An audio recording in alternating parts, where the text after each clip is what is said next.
seja muito bem-vindo. Eu sou a Lu Alone e você está assistindo o Gloricast, um podcast do Glorify. E olha, na última semana a gente recebeu a pastora Céri Silva. Além dela ser uma pessoa muito especial para mim, ela compartilhou uma história profunda de abusos que ela passou na infância, mas também do poder e da graça de Deus sobre qualquer coisa que a gente possa ter passado ou estar passando na nossa vida. E a gente volta agora com o segundo episódio com essa pastora maravilhosa e de Deus. Bem-vinda de novo, Céri. Obrigada. Que bom a gente continuar esse bate-papo, que eu tenho certeza que já impactou milhares de pessoas. Amém. Então, agora eu quero te contar te contar até algumas coisas mais diferentes. Depois de tudo que você passou, que a gente assistiu no primeiro episódio, se você não assistiu, vai lá assistir. Agora Deus tem feito algo maravilhoso através da sua vida. De uma mulher, na teoria, improvável, Deus tem te feito uma líder de multidões. Você tem influenciado mesmo mulheres a amarem Jesus. Para mim, essa é a sua característica mais forte. Você ensina as pessoas a amarem a Bíblia e a amarem o Senhor. Então, como tem sido essa jornada com mulheres, com o ministério, principalmente num mundo que tem ensinado tanta coisa equivocada para a mulher? Se o Filho vos libertar, verdadeiramente sereis livres. Então, a vida com Jesus é uma vida de libertação diária. Eu falo que hoje a gente tem vivido algo lindo no nosso ministério, na nossa casa. Hoje, ver os nossos filhos rendidos ao Senhor, buscando ao Senhor, realmente tem sido um tempo de muito refrigério. Mas o descanso é só no Senhor, entende?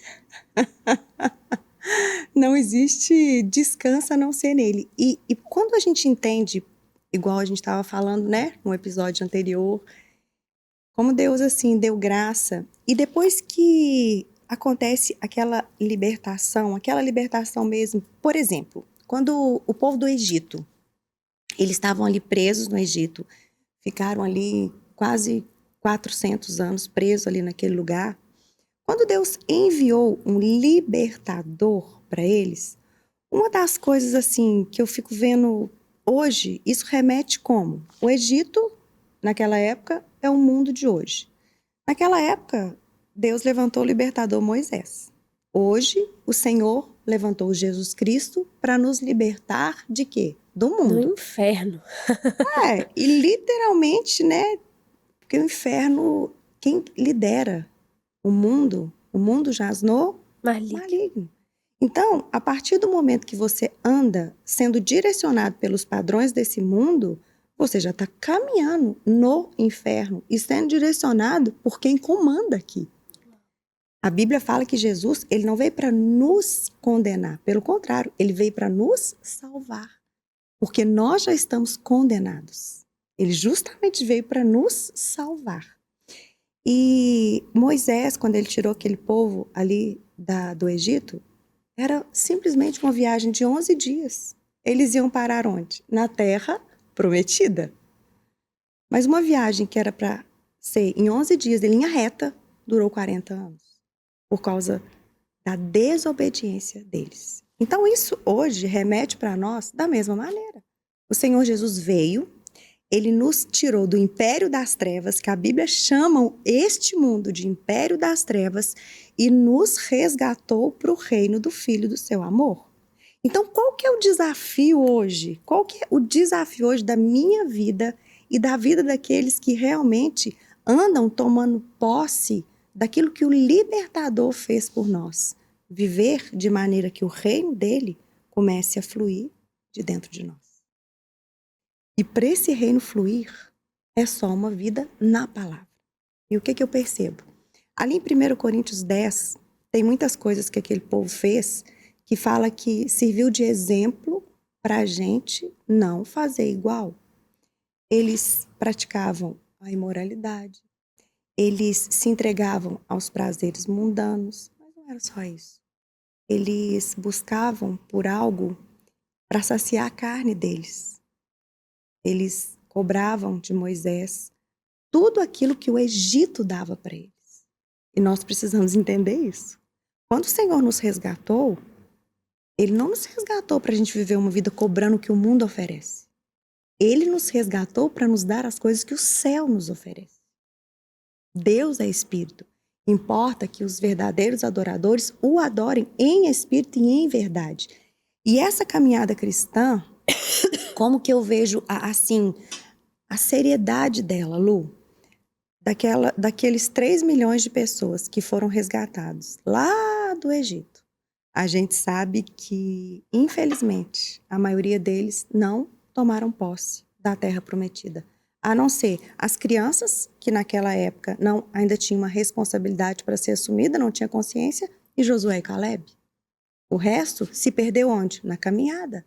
Eles foram libertos, mas eles se perderam no processo, onde eles iriam tomar posse do lugar de descanso.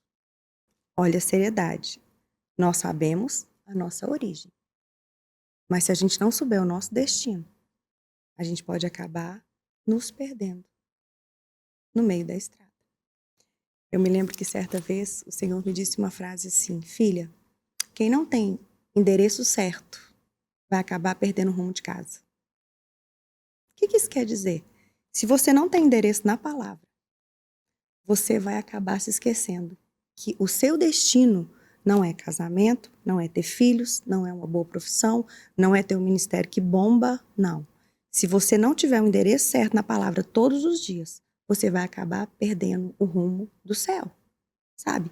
E hoje, ter uma vida na palavra, para mim, é uma honra, sabe? Para mim, é algo que, assim, quando você... Eu sou apaixonada por ele. Eu sou muito apaixonada por ele. Eu falo que, assim, não tem nenhuma vez que eu penso, quando eu penso no meu destino final, que eu vou vê-lo, que eu não me emociono. O céu me impacta. A eternidade me impacta. Porque quando você conhece o autor da sua vida e sabe o lugar que ele vive, não tem como você não ser impactada por esse lugar. Sabe, eu falo, né? Eu tenho uma família linda, uma família maravilhosa, mas o céu arde no meu coração. Sabe, eu assim, hoje, quando eu tô num avião, que o avião dá turbulência, eu não tenho medo. Eu penso que o máximo que pode acontecer comigo é ir pro céu. É ir pra ele, entende? Eu não tô falando de vontade de morrer, não é vontade de morrer, não é isso. Mas é vontade de estar com aquele que me salvou. Saber que o meu destino é com ele. E que se eu não tiver uma vida na palavra, ensinando a verdade da palavra, e não usando a palavra para conquistar o que eu quero, pro meu, simplesmente meu prazer, a pessoa que usa a palavra, Lu, ela não tem o destino dela certo no coração dela. Ela não fala do céu. Ela não tem esse destino avivado no coração dela. Então nós precisamos, sabe, ser um povo que sabe sim sua origem. Eu sei quem eu sou no Senhor, mas eu também preciso saber que eu tenho um destino. E para mim, eu peço muito a Deus, eu e o Marcelo, sabe, que a gente possa ser uma casa onde a gente saiba a nossa origem, mas também que a gente nunca se esqueça que a gente tem um destino e que nós estamos no processo. Gente, eu lembro de uma época, eu até contei um pouco no último podcast, que eu liderei célula na Casa das Séries. E o interessante foi que ela me convidou pelo Instagram, né, Séries? Ela me convidou para que eu fosse na casa dela. Então eu achava que ela achava que eu sabia alguma coisa, né? Passado um tempo, ela virou para mim: onde que você tá na palavra? Aí eu falei: hã? Eu não quero saber onde. É Gênesis, Êxodo, Levi. Onde que você tá? Porque o cristão tem que sempre estar em algum lugar. Então, na sua leitura bíblica, né, desse ano, onde que você tá? Eu lembro disso, Séries. E eu sempre fui apaixonada pela Bíblia. Sempre. Cresci com devocional na minha casa, já contei pra vocês. Mas aquele dia transformou minha vida. E eu lembro que desde então, todo dia, faça chuva, faça sol. Eu lembro que eu fiz até um propósito com Deus, que ninguém sabe, que eu não viajava no avião jogando joguinho, eu viajava no avião lendo a Bíblia. Aí, agora que eu moro no Nordeste, os voos são longe. Tem dias que eu leio 2 livros inteiros da Bíblia ali. Mas como é bênção, e eu vi que isso que eu faço impactou meu marido. E agora o Júlio, todo dia, ele falou: Lu, de onde foi isso? Eu falei: a Séries me perguntou onde que eu tava na palavra. Amém, glória a Deus. Então isso é um exemplo que tem arrastado pessoas a amarem a Bíblia. E por a gente não crer na verdade da palavra de Deus, você não ensina a mesma. Só ensina a palavra de Deus com determinação e autoridade quem crê que ela é viva, que ela é eficaz, que ela é mais penetrante do que uma espada de 2 gumes, que ela penetra a ponto de dividir alma e espírito, juntas e medulas. Caso contrário, você vai viver uma vidinha contando seu testemunho, contando como é que faz isso, como é que faz bolo, como é que faz aquilo. Mas quem crê na realidade da palavra e sabe que ela transforma, não vive para outra coisa. Porque foi para isso que nós somos chamados. E Séries, como que você, sendo pastora de mulheres ensinando mulheres, por mais que você se empregue na Vida por Vidas, em outras igrejas para homens também, mas eu sei que você tem um ministério para mulheres. Como que você enxerga essa questão do feminismo e quais os planos de Satanás contra as mulheres desse tempo? É tão claro quando a gente conhece o início da história. Porque a mulher, ela é... Eu falo que o útero da mulher é o quê? É a oficina de Deus. A mulher é o único canal legal que Deus escolheu usar para gerar vida. E Satanás veio o quê? Para matar. Então, uma vez que ele destrói o lugar que gera vida, ele vai, consequentemente, ver aquilo que ele está querendo colher, que são o quê? Mortes. Então, é muito claro como que essa batalha, né, do feminismo, ela tem entrado, e não somente hoje lá fora, o tanto que ela está dentro das nossas igrejas. Como assim? Olha, é meio assustador, mas você sabe que a figura do sacerdote, ela precisa ser maior do que a da mulher. Eu acho uma bênção hoje muitas mulheres se levantando para edificar e para orar. Mas às vezes eu fico meio receosa de ver tantas mulheres em evidência. Porque onde tem muitas mulheres em evidência, sabe o que muitas vezes está acontecendo? As casas não estão sendo tão construídas e tão edificadas. Porque o nosso papel é começar dentro da nossa casa. Não se trata muito de aparecer, mas se trata da gente estruturar a nossa casa para levantar verdadeiros sacerdotes. Porque Deus, a missão da casa, ela não é dada para nós. Na maioria das vezes é dada para o nosso sacerdote. E hoje em dia, eu lembro que uma vez estava uma onda muito forte de empoderamento dentro da igreja. Muito forte. Mulheres poderosas para cá, mulheres isso para lá. Isso começou a inquietar meu coração. E eu me lembro que eu estava indo para São Paulo ministrar numa conferência muito triste, muito triste. E ali naquele aeroporto, o Senhor falou assim para mim: tem muita leoa destruindo a juba dos leões. E, consequentemente, elas não vão produzir vida. Porque uma leoa só gera, ela só produz vida se ela se submeter ao leão, não se ela ir para cima dele. Aquele ensino ficou muito claro no meu coração e quando eu fui para esse lugar, eu percebi esse nível de empoderamento nesse lugar. E eu voltei com a disposição mesmo no coração, sabe, de falar com o Senhor: Senhor, eu não quero ser leoa, eu quero ser uma cordeira. Uau! Eu quero ser uma cordeira. É claro que em determinadas situações nós vamos agir como leoa. E é incrível porque a leoa, a maneira que ela fica mais agressiva é para quê? É para proteger os filhos. É para proteger os filhos. Então, assim, a mulher, ela meu Deus, ela tem um papel lindo, porque nós somos esse canal, nós somos essa oficina, barriga de mulher, oficina de Deus. Mas uma vez que a gente não se submeter ao próprio Deus, sabe, entender que nós não geramos sozinhas, nós só geramos com Ele. Então nós precisamos ter cuidado para saber se nós não vamos ocupar uma posição na qual nós vamos deixar de ser enxertadas. E se a gente deixar de ser enxertada, nós vamos ser miseráveis. Nós não vamos gerar vida. Uau! E sério, o que você acha que a igreja, como um todo, tem que fazer a respeito disso para hoje? Eu vejo uma igreja que tem se manifestado, sabe? Eu vejo mesmo. Eu vejo uma igreja nascendo dentro da igreja. Eu tenho visto, assim, um povo com sede. A gente tem visto um movimento lindo de mulheres com fome, mulheres buscando de uma maneira linda e não buscando poder.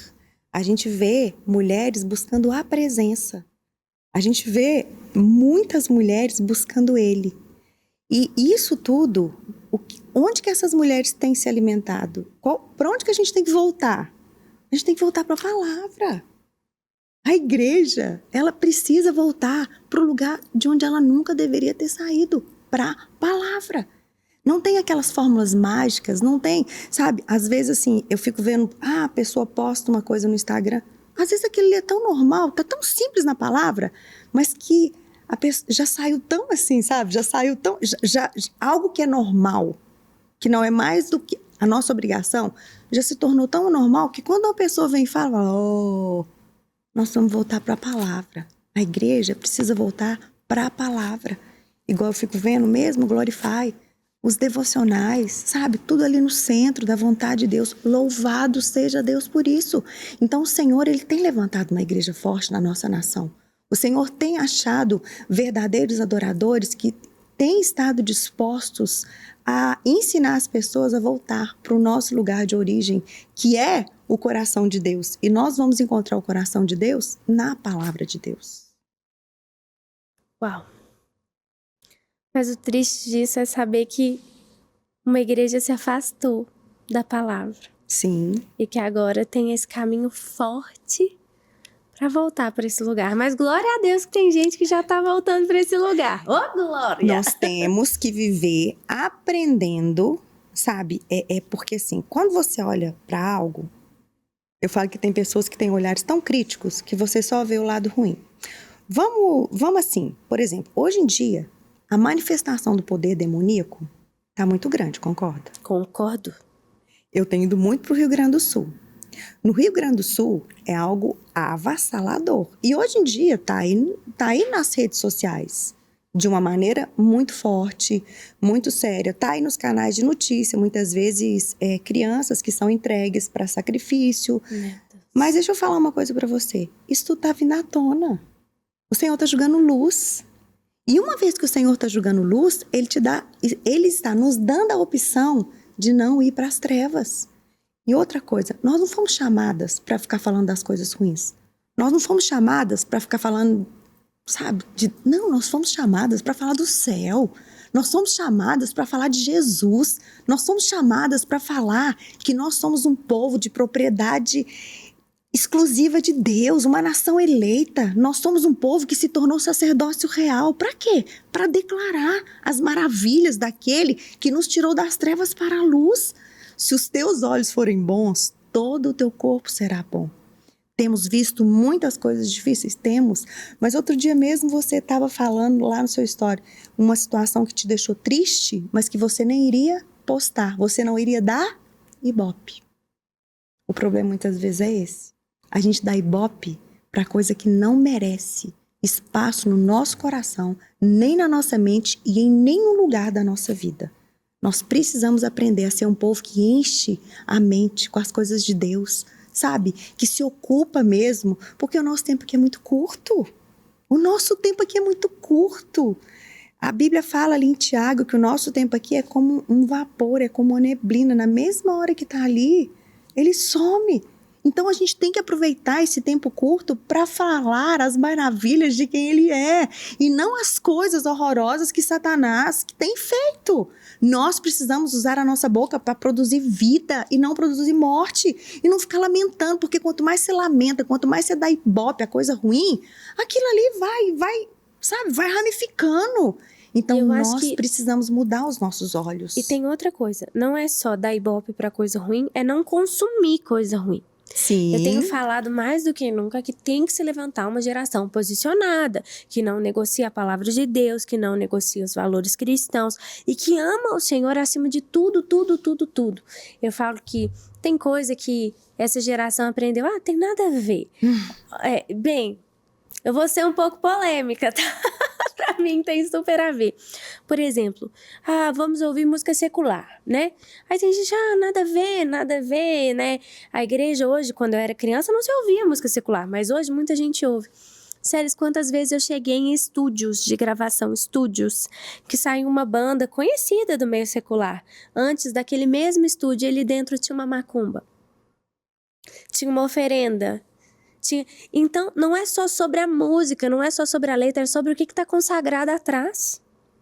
Quando a gente grava uma música na igreja, eu consagro essa música ao Senhor. Sim. Eu falo, Deus, que cada pessoa que ouvir essa canção seja curada, seja liberto, te conheça, que o Espírito Santo entre na casa.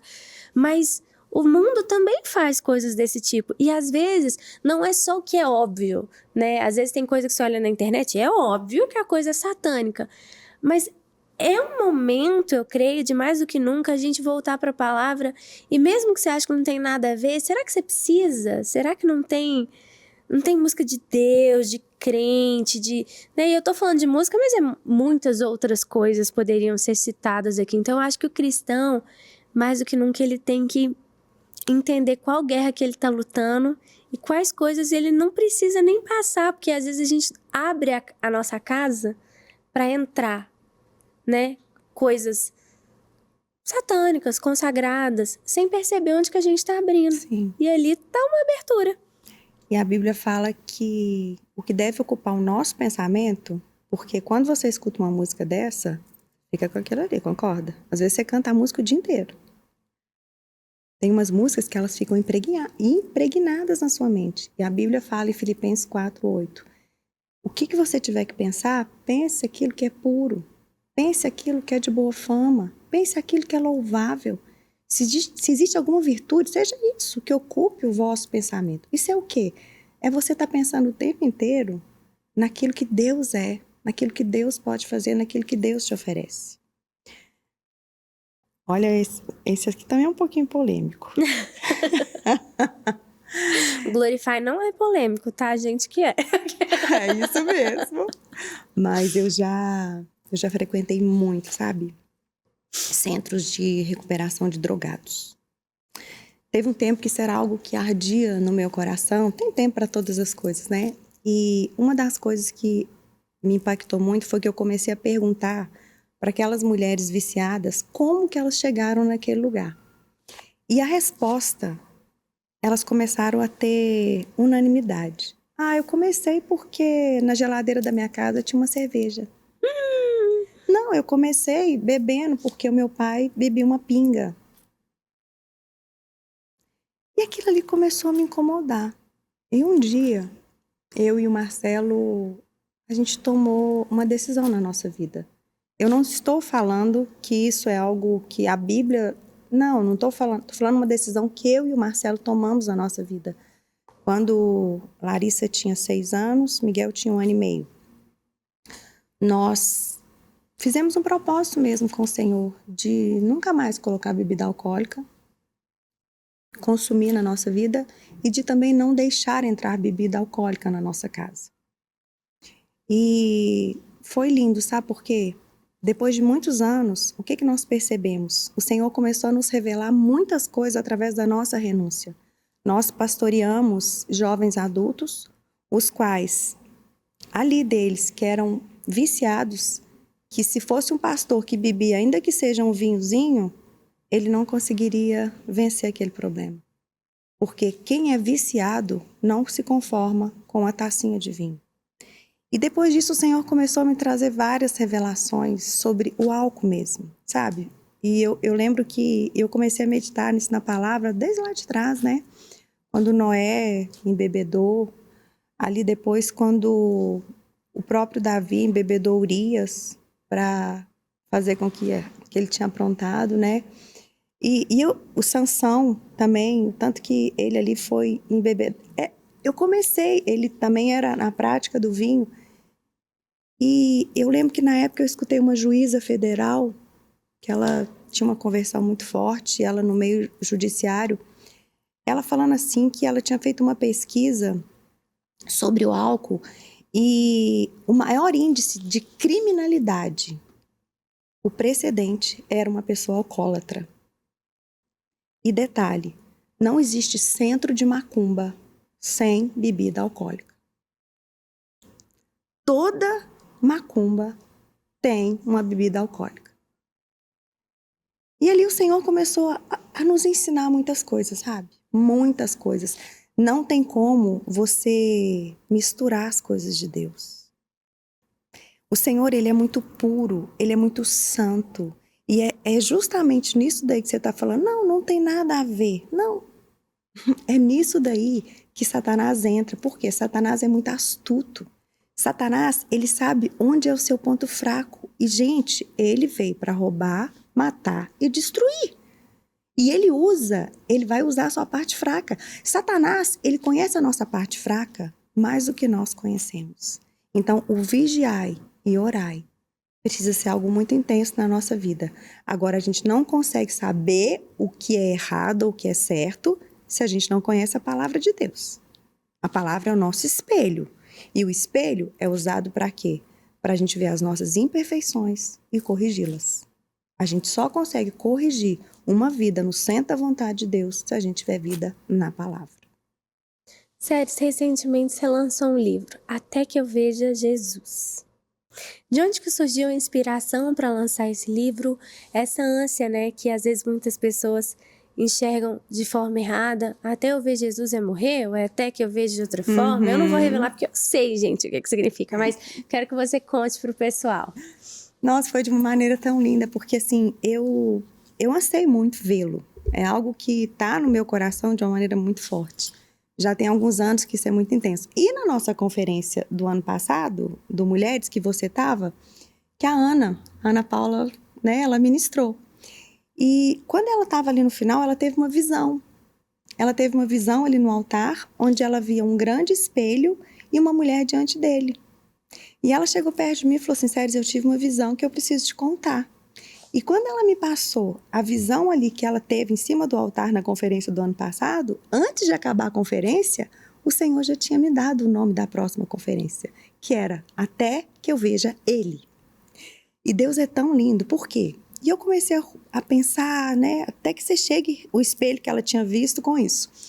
Mas Até que eu veja Ele, foi o nome da conferência. E muitas pessoas falaram assim para mim, não, Séries, o português está errado. Quando eu passei para... E eu escrevi um livro. Desde aquela palavra ali da Ana, eu escrevi um livro, né, com esse assunto, Até que eu veja Jesus. E eu só troquei o nome porque o português estava errado. Porque, na verdade, era Até que eu veja Ele. Mas o Senhor me disse, você vai trocar o nome do livro, Até que eu veja Jesus. Mas o nome da conferência desse ano é Até que eu veja Ele. Para quem não está entendendo, gente, é porque não é certo pelo português normal, Até que eu veja Ele. É até que eu o veja. Isso, exatamente. Mas aí Deus falou comigo, eu preciso que você ensine aquelas mulheres, que vai ter muita coisa que eu vou mandar elas fazerem a partir de agora, que elas não vão poder se apegar àquilo que o mundo fala que é correto. Muita direção que eu vou dar a partir daquele momento vai ir totalmente de contra aquilo que é certo. Então, Até que eu veja Jesus, meu Deus, estou tendo tanto testemunho desse livro, tanto testemunho, ele gera realmente uma sede, sabe? Eu falo que são palavras de uma mulher que tem muita sede de vê-lo. E nesse último ano, o Senhor foi me revelando aquilo que ia me aproximando cada vez mais dele. E nasceu o livro. Mas me conta o que o livro tem a ver com o espelho. Porque quando você está de frente para o espelho, você tem que tirar os olhos de você. Você tem que tirar os olhos dos seus erros. Sabe quando você chega perto do espelho, você vê só as suas coisas ruins? E quando você olhar para o espelho, você tem que entender que ele habita dentro de você. E você tem que ficar ali diante daquele espelho até você ver ele impregnado em você. Porque quando você vê ele impregnado em você, nada mais que você passar vai importar. Porque independente do que você passar, você sabe que ele está aqui. Então é até que eu veja Jesus aqui, fluindo através dos seus olhos, através dos seus ouvidos, daquilo que você fala, de onde você anda, de onde... Até que eu veja ele em mim. Sim, não é até chegar no céu, não. Já até aqui mesmo. É uma até que eu veja ele refletindo através de mim. No livro vocês vão ver. Lê o livro. Lê o livro. Sérgio, me conta a história, que eu quero saber isso, mais impactante que você já teve no seu ministério até hoje. Foi Mulheres Ensinando Mulheres. A gente tem várias comunidades no WhatsApp, né? Ali no site a gente tem vários e-books que eu escrevo e deixo ali gratuito. Por quê? O Mulheres Ensinando Mulheres hoje é uma agência missionária. É uma agência missionária que leva a verdade da palavra de Deus. Agora, na última conferência... Só um PS. Vocês estão vendo ela chique desse jeito? Linda, maravilhosa, arrumada, bem vestida? Antes de estar aqui, ela estava no presídio. Ela chegou do presídio com um coque assim na cabeça, um tufinho assim. Aí eu falei, Silvio, dá uma ajudada aqui. Mas, gente, glória a Deus pela vida dele. Glória a Deus. Isso é quando ela fala que sustenta missões, que é uma agência missionária, que faz a diferença. Às vezes vocês vêm aqui, né, gente, com esse estúdio lindo, essa poltrona maravilhosa. Mal imagina que ela chegou do presídio, gente. Ela não estava presa, não. Ela estava pregando para as presas. Nossa, eu cheguei cheia. Estava impactada daquilo que a gente viveu lá, né? Hoje nós entramos lá com muitos livros meus, né? Hoje nós tivemos a graça de receber o convite. Nós vamos fazer uma biblioteca dentro desse presídio. Uau! Então, assim, o Senhor tem feito, sabe? E os livros que hoje, os livros mesmo que a gente imprimiu, né? Que a gente editou, a renda deles é 100% para a obra missionária. E eu também, a gente está ali no Instagram com mentoria gratuita. Eu faço mentoria gratuita com as mulheres já tem anos. Mas no início de 2021, eu fiz um propósito com elas de 40 dias. 40 dias, ministrando provérbios sobre elas todos os dias, onde eu gravava um áudio, falava um pouquinho do capítulo do dia e a gente orava. 40 dias. E nesse processo, no início, apareceu um problema do meu filho, do Miguel. Né, que ele teve um cisto na cabeça e logo ali no início do ano, de 2021, ele precisou operar.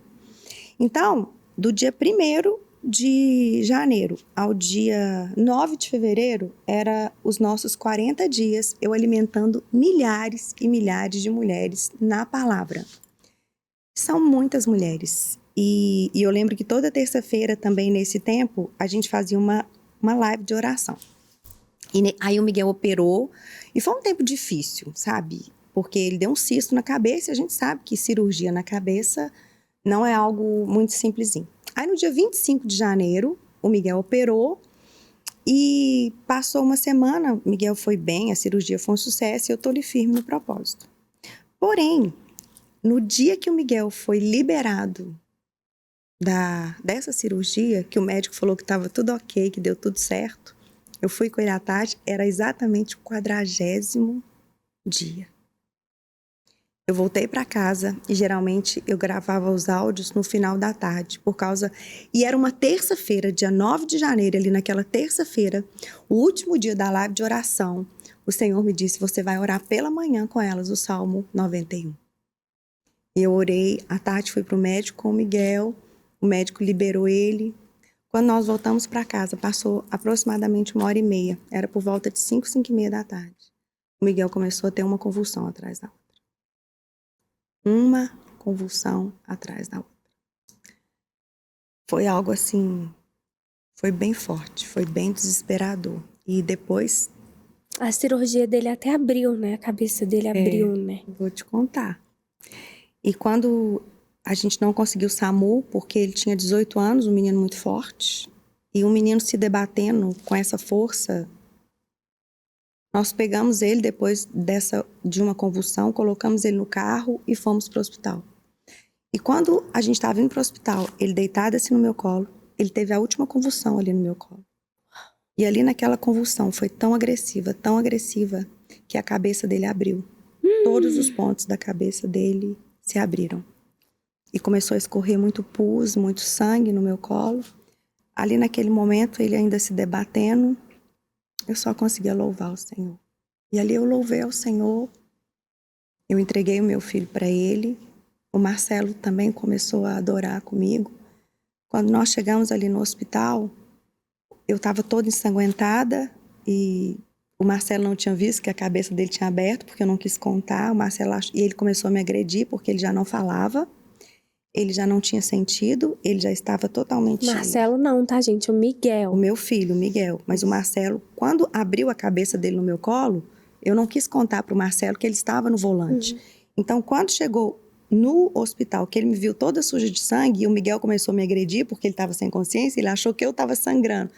E foi aquela bagunça, e pegaram o Miguel, levaram o Miguel rapidamente lá para dentro, e eu muito desesperada, porque eu tinha vivido algo muito forte. E era o 40º dia do propósito, eu não tinha gravado o último áudio do propósito.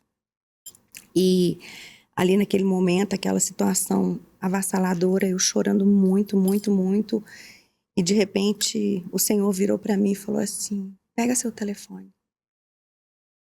E eu peguei meu telefone e ele falou: vai para o Salmo 91, o salmo que eu te dei essa manhã. E ali naquele momento ele me levou ali para os últimos versículos, que fala assim: porque você se apegou a mim com amor, eu vou livrá-lo. Eu vou dar para ele longevidade, porque você se apegou a mim com amor. Ou seja, porque você me ama, e eu ainda vou mostrar para ele a minha salvação. E eu estarei com ele nos dias da angústia. Gente, quando aquela palavra veio ao meu coração, Lu, eu levantei de onde eu estava. E eu fui para o banheiro do Biocor. E ali no banheiro do Biocor eu peguei o meu telefone. E eu gravei o último dia do propósito. Ainda sem saber o que meu filho tinha. Mas Deus tinha me falado: porque você me ama, filha, eu vou salvar o seu filho. Eu vou dar para ele longevidade de vida. E eu fui, gravei o 40º dia do propósito e voltei. E fiquei ali, já estava bem mais assim, tranquila, aquela palavra acalmou meu coração. Mas o que mais impactou nisso tudo foi que no outro dia, o médico chegou no quarto para nos dar o diagnóstico do Miguel. E ele virou para nós e falou assim: olha, o Miguel está com uma infecção muito séria no cérebro, que vão ser no mínimo 40 dias no hospital. E aquelas mulheres que eu alimentei durante 40 dias, Lu, elas sustentaram a minha casa nos próximos 40 dias. Mas tinha mulher de várias nações sustentando a minha casa. Foram 40 dias difíceis, mas foram dias leves. Foram dias de alegria. Foram dias onde o meu marido, ele distribuía pizza para as meninas, para as enfermeiras do hospital. Foram dias difíceis, sabe? De ver o Miguel todo furado, todo roxo, muitas vezes. Mas foram dias onde o Miguel teve um encontro com o Senhor naquele hospital. E a vida dele nunca mais foi a mesma. Por quê? Porque uma mãe se apegou a Deus com amor. Porque ela ensinava.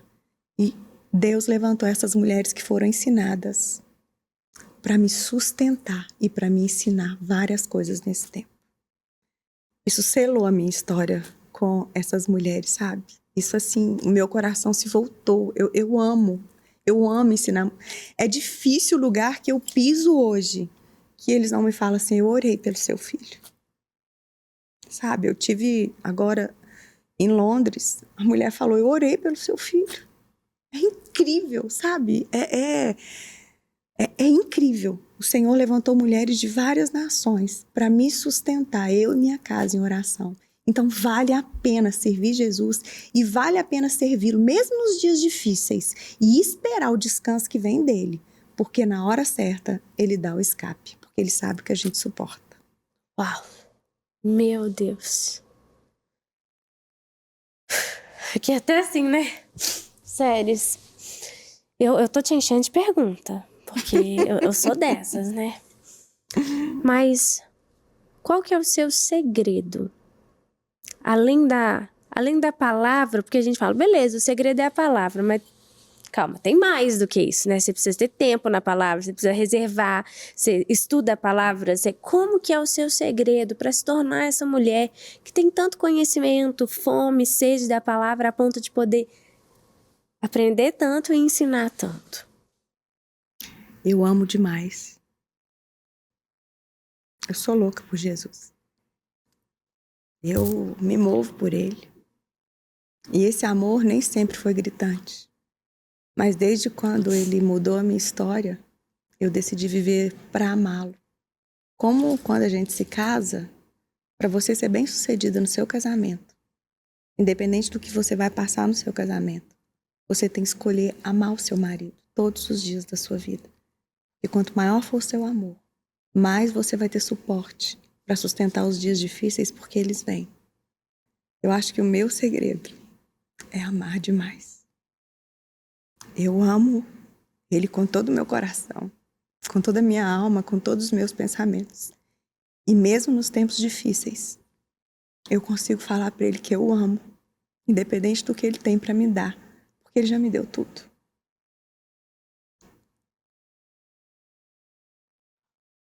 E quais são os planos de séries para o futuro?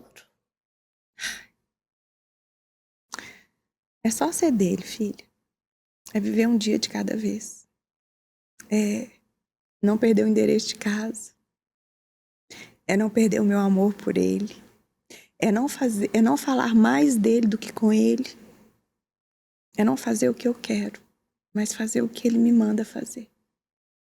Eu quero ser uma mulher planejada, organizada, disciplinada, mas eu quero cumprir os planos dele e não os meus. Ainda que eu tenha tudo, ainda que, sabe, é igual... Ainda que eu tenha sucesso, eu não quero estar agarrada naquilo que eu faço. Eu quero estar agarrada nele. Esse é o desejo do meu coração. Eu quero ser amiga dele, sabe? Porque eu tenho falado isso muito pra ele. Às vezes as pessoas falam, mas você é uma filha tão apaixonada. Mas nem todo filho é amigo. Tem filho que obedece por interesse. Uau! E mesmo obedecendo por interesse, a bênção vem. Eu não quero ser só filha. Eu quero ser amiga. Eu quero compartilhar os meus segredos com ele, mas também deixar ele compartilhar os segredos dele comigo. Eu quero ser amiga, sabe? Eu quero não apenas confiar nele, mas eu quero que ele confie em mim, a ponto dele ter a liberdade, dele fazer o que ele quiser na minha vida. E saber que eu vou continuar o amando acima de todas as coisas. Essa é a graça que eu peço para ele. Na alegria, na tristeza, na doença. Sim. Haja o que houver. Venha o que vier. E não pode cantar aqui, não. Ainda bem que eu nem usei, porque... Ai, não. Mas eu tenho até um testemunho muito lindo com as séries. Quem já ouviu meu testemunho, né? Não sei, tem gente aqui que... Eu tive uma doença muito séria, né? E eu lembro de passar por momentos muito difíceis e correr para casa das séries. E em um desses momentos que eu estava muito triste, muito chateada e doente, eu quis parar todas as agendas. Porque pra gente não é agenda, né? A gente chama de agenda, mas é a missão. É a missão. E eu viajava muito, ministrava, pregava. E aí eu lembro que eu cheguei na casa das séries chorando. E eu liguei para, na época, aquela minha assessora. E eu falei assim com ela, eu falei assim, cancela tudo. A Séries pegou o telefone na minha mão, desligou. Falou, filha, você pecou? Falei, não pequei. Ela falou, não pecou? Falei, não pequei. Ela falou, então você vai continuar. Na alegria, na tristeza, na doença, na dor, no dia bom, no dia mau. Enquanto Jesus mandar, você vai fazer o que Jesus mandou fazer. E foi uma virada de chave. Muitas vezes as pessoas assistem meu testemunho e falam, que fé. Mas teve uma fezinha antes. Que me fez ver que é na alegria, na tristeza, na doença, na dor, no dia bom, no dia mau. Eu lembro de ver as séries com o Miguel. Ela fala que E parece tão rápido, não foi rápido. Parece, foram 40 dias. Não foram. 40 dias foi um tempo de hospital. E tem muito depois. No meu caso, foram 1 ano e 8 meses até um diagnóstico. Depois ainda teve muito mais. Mas a Sérgio passava tanta coisa, ela nunca parou de servir. Tinha vezes que eu tinha vontade de ir lá e falar, para! Mas ela não parava. E hoje eu entendo, Jesus nunca pararia por causa da gente. Ele foi e foi até o fim. Ele suportou o peso da cruz, as dores. E quando seria natural falar, para, tá bom. Ele não parou. Ele foi até o final. Ele foi até o final. E você é uma pessoa que vai até o final por outras pessoas. Em nome de Jesus. Um exemplo. Séries, obrigada mais uma vez. Obrigada pelo seu sim, obrigada pelo seu ministério, obrigada pelo seu cuidado. Eu tenho certeza que milhares de mulheres que já acompanham vão assistir esse podcast e elas têm com certeza essa mesma palavra, obrigada. Então eu quero te agradecer. Você que está em casa, quero te lembrar, baixe o Glorify, leia a Bíblia. O Glorify é um aplicativo de devocional. Não vive uma vida banal quando você pode viver uma vida profunda, de estudo da palavra, de devocional diário. Uma coisa que era muito pedida e que eu sonhava muito que tivesse no Glorify eram estudos da Bíblia. Não só o devocional, mas estudos de livros. E agora tem isso no nosso aplicativo. Então tem estudo da Bíblia. Tem conteúdos em áudio para você. Não tem desculpa. Basta você querer se aproximar de Deus. A gente já tem um livro físico aqui também. Tem mulheres que estão passando conteúdo, mentoria de graça na rede social, como as séries. Então, não deixe de buscar o Senhor. Nenhuma desculpa é o suficiente. E entenda que, assim como a gente viu no episódio com o Luciano, ele falou assim, olha, eu entendi que é necessário, eu preciso da presença de Deus, que esse seja o seu coração. Séries, obrigada. Foi uma bênção. Obrigada. Amém. Eu também. Deus te abençoe. Beijo. E até o nosso próximo episódio aqui no Gloricast, um podcast do Glorify.